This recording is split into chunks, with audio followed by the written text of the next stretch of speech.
All right, welcome one and all.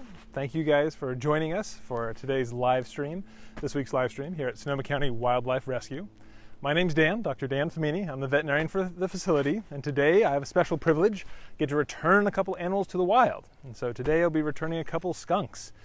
And so it has been a busy day over at the Wildlife Rescue. This morning I was out checking a bunch of our bonnet boxes at a couple vineyards, and so we're also contributing that information towards a couple studies. And so several boxes had owls with fledglings that had already left the nest, but only a few active owls on site. So good for them. And so we are coming towards that time of the year, the turn in summer, where the shift in species and the shift of what comes along.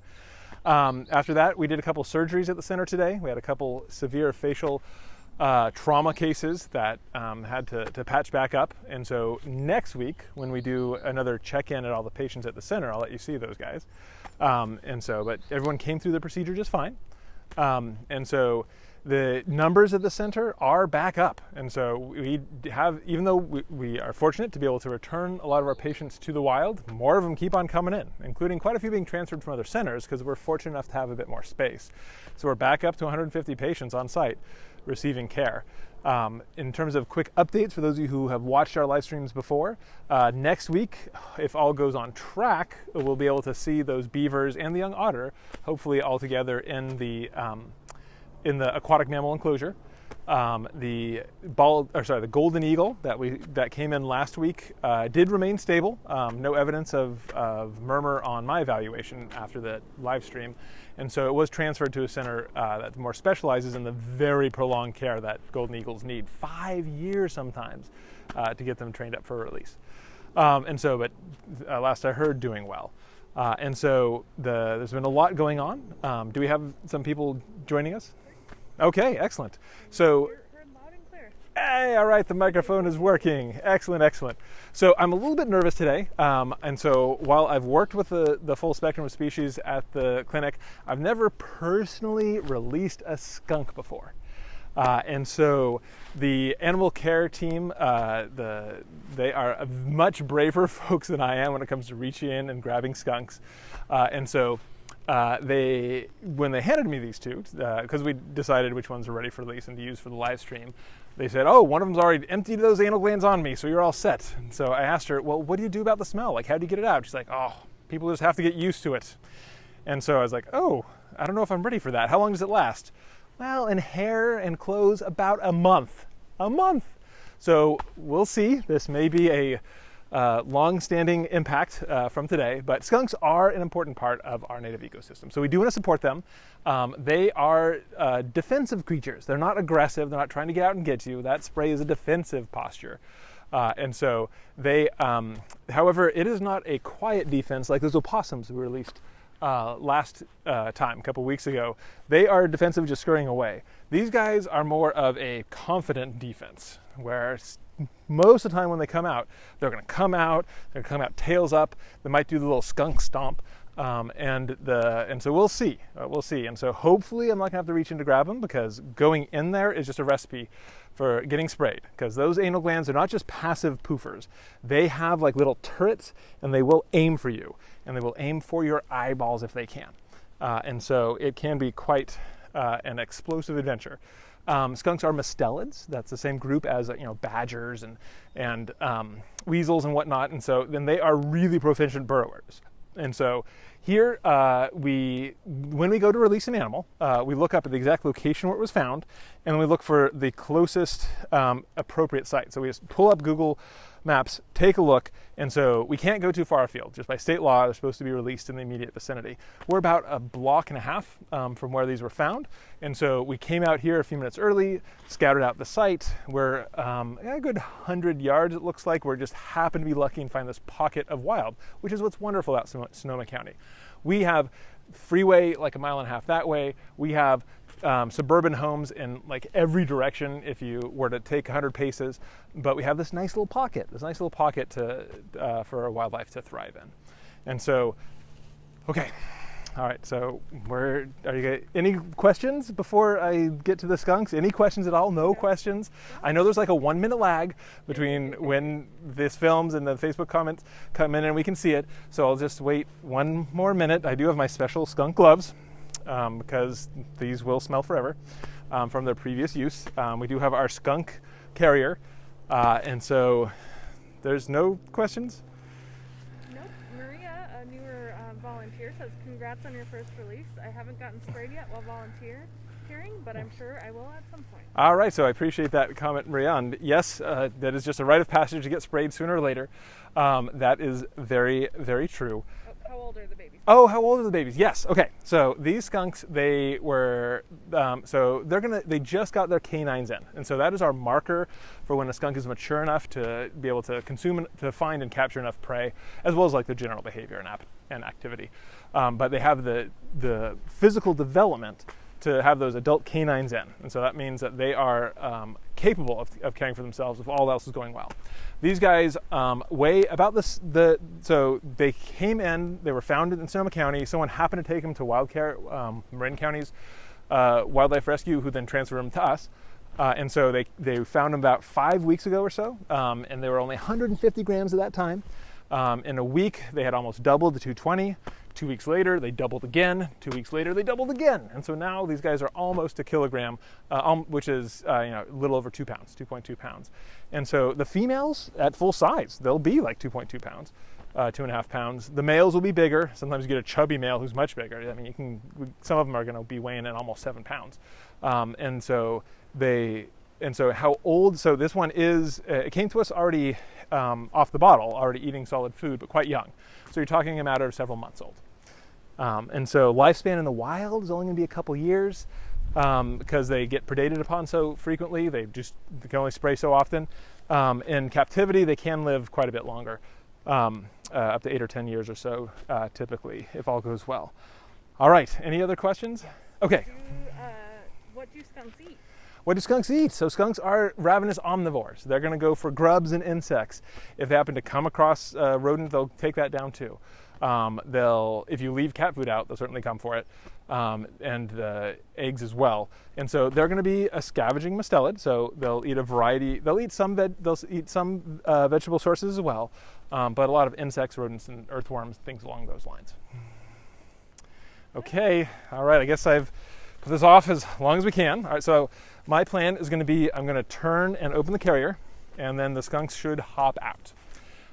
And so I'm going to slowly, carefully tip it on its side, not to spook them too much, and then pop that open. And so that will be their plan.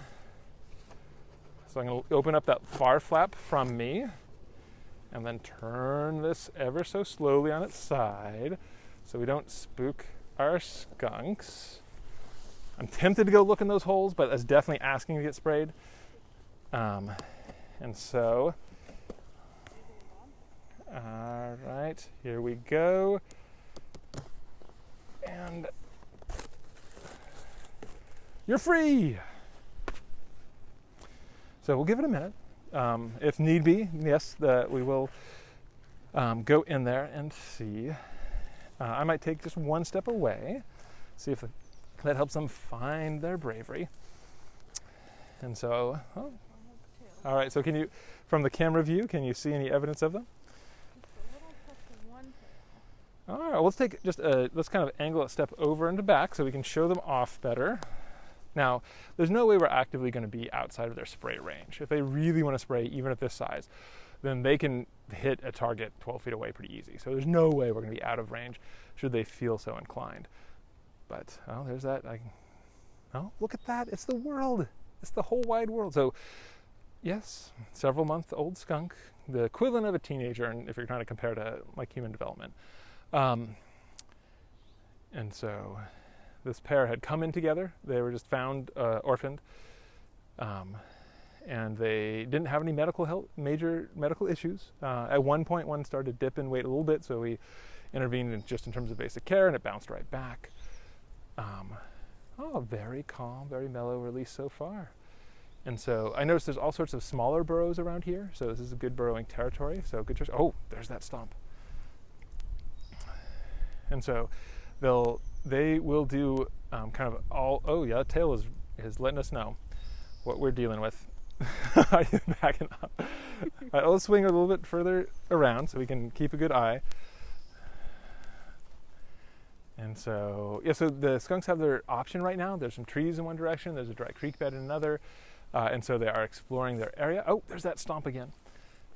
And so they will do like kind of all 4 feet stomping at once. That'll be kind of part of their bravado. And so, all right, let's go ahead and follow this guy just for a moment. And so this is not a very large open area. It hits a big fat thicket of poison oak right quick. So they'll only be so far we'll be able to see. But they are already very curious. Very different from those opossums, isn't it? How they're just bold and, they're not running scared. They're just running out to see what's going on. They're also heading in different directions. Even though they were siblings and had been together their entire lives until now, this is the time of the age where they would be dispersing. And so the other one's already lost to view. Oh, we can barely make it out. Oh, look at that. This is part of the dangerous beauty of Sonoma County, a skunk nestled in the vibrant colors of poison oak.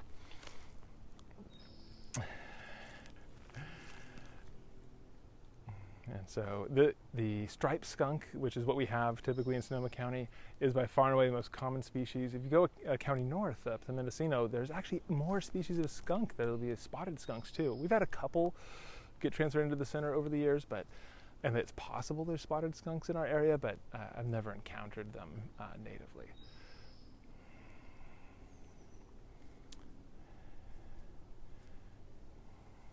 And so this is the perfect time of day to release these guys. So let's go ahead and you can still see our other individual hanging out up that away. So we'll follow him as long as it decides to stay in view. And so can you see it on the camera still at all? Yeah, there we go. And so our last tail poof. But these guys are what we call crepuscular. So as opposed to just nocturnal or diurnal, a lot of wildlife are active at dawn and dusk. And so at the cusps, twilight, and both morning and evening twilight. And so the technical term for that is crepuscular, which is what typical skunk behavior will be. This time of year, you might see skunks out and about because they're getting dispersed, and the young, especially young males, are having to find new habitat. But normally you don't typically see them out during the brightness of day. All right, there we go. So a couple of skunks back out in the world. And so that is the highlight. That is the whole culmination of what we strive to achieve at Sonoma County Wildlife Rescue. And so I'm just going to babble on for about a minute now because of that delay in terms of comment and when we see things back, in case there's any questions. Oh, I hear we got a question or two? Yep. Yeah. JJ is asking, are they solitary? So JJ is asking if they're solitary. More or less, that is my understanding. I'm afraid I don't have an authoritative answer in terms of if they're always solitary or not. But typically when we've gone on rescues, they've been solitary individuals. And so I believe so, but I can't say with 100% authority. Are they bothered by poison oak at all? Bothered by poison oak? No. So a lot of species are not going to get the rash from poison oak the way we do. And so even dogs and cats, your dog can chomp through poison oak. It can get that oil on its fur, and then if you pet its fur, you can get poison oak from it, but it will never get that particular reaction as we do, that itchy rash. And so no, that's not a problem for them at all. All right, and so I guess that will do it for this week. So thank you guys so much for joining us. What's that? Do you want to mention tours? Yes. And so we are back open for tours under the purview of the COVID regulations. And so, yes, this Saturday we got a couple people signed up for the tour. We have a spot for one more group to keep social distancing and everything going on. So if you want to come down and see the center, see our animal ambassadors, see our barnyard predator exclusion program, just do go ahead and email or call us. We'll send you the COVID protocol so you know what's going on, and if you want, and as long as that's copacetic for you, you can jump on in. And so we have tours going on starting right away. We do also offer private tours where if you want to schedule a different time than our standard offering of Saturday tour times, that can be accommodated. Right now, however, due to the county code regulations, we can't host a private tour of larger than 10 people at a time.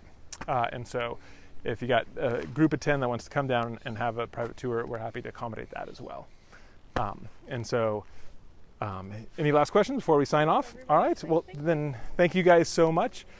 Stay safe, stay healthy, and see you next week from Dr. Dan Famini at Sonoma County Wildlife Rescue.